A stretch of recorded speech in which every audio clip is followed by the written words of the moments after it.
साधु और चूहे की कहानी। एक समय की बात है, एक बड़े और घने जंगल के पास एक गांव था। उस गांव में एक भव्य मंदिर था जिसकी देखभाल एक साधु करता था। वह सुबह जल्दी उठकर भगवान की पूजा करता था। फिर उसे जो भी लोग मिलते थे उन सभी को धर्म का उपदेश देता था। जब भी भक्त मंदिर आते तो वह साधु को दान में देने के लिए खाना और कपड़ा साथ लेकर आते थे। दान में दिए गए खाने और कपड़े की वजह से साधु के पास कमी नहीं रहती थी। खाना खाने के बाद साधु के पास जो खाना बच जाता था उसे वह झोले में रखकर छत पर टांग दिया करता था। ऐसा ही समय बीत रहा था। फिर उसके साथ कुछ अजीब सी घटना घटने लगी। उसने देखा कि सुबह झोला खाली रहता था। वह बहुत परेशान हुआ। फिर उसने यह सोचा कि वह रात में जग कर देखेगा कि बचा हुआ खाना आखिर जाता कहाँ है। जब रात हुई तो वह पहले की तरह खाना खाकर बचा हुआ खाना झोले में रख दिया और दरवाजे के पीछे छुपकर देखने लगा।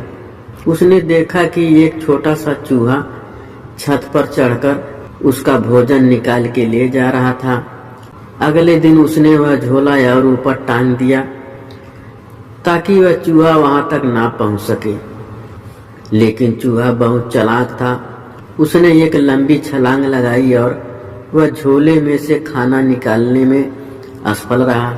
साधु यह देखकर हैरत में पड़ गया।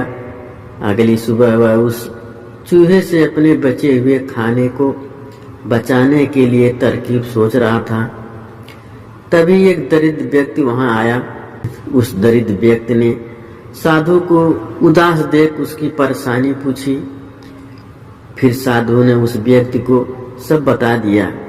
उस व्यक्ति ने साधु को यह पता लगाने के लिए कहा कि आखिर चूहों को इतनी शक्ति मिलती कहां से है। इस प्रश्न का जवाब पाने के लिए दोनों चूहे के बिल का पता लगाने लगे। चूहे का पीछा करते करते उन्हें उसका बिल मिल गया। जब वह चूहा बाहर गया तब उन्होंने उसके पीछे पीछे से बिल को खोदा और जो उन्होंने देखा उसे देखकर वह भौचक्के रह गए थे। चूहे के बिल के अंदर का एक बहुत बड़ा भंडार रखा हुआ था। उन्हें पता चल गया कि चूहे को यही खाना खाकर इतनी शक्ति मिलती है।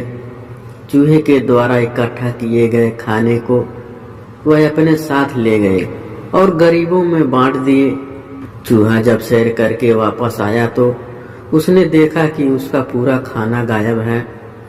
यह देखकर चूहे का आत्मविश्वास डगमगा गया और वह इस सोच में डूब गया कि अब उसको वापस मेहनत करके खाना इकट्ठा करना पड़ेगा। रात में जब चूहा खाना इकट्ठा करने के लिए वापस साधु के घर गया तो आत्मविश्वास की कमी के कारण वह लंबी छलांग नहीं मार पाया। चूहे को देखकर साधु ने भी उसको वहां से भगा दिया था। सीख हमें इस कहानी से यह सीख मिलती है कि हमारे पास मौजूद संसाधन हमें आत्मशक्ति प्रदान करते हैं, लेकिन जब यही संसाधन हमारे पास से चले जाते हैं तो हमारा आत्मविश्वास डगमगाने लग जाता है। इसीलिए हमें अपने पास मौजूद संसाधनों पर विशेष ध्यान देना चाहिए।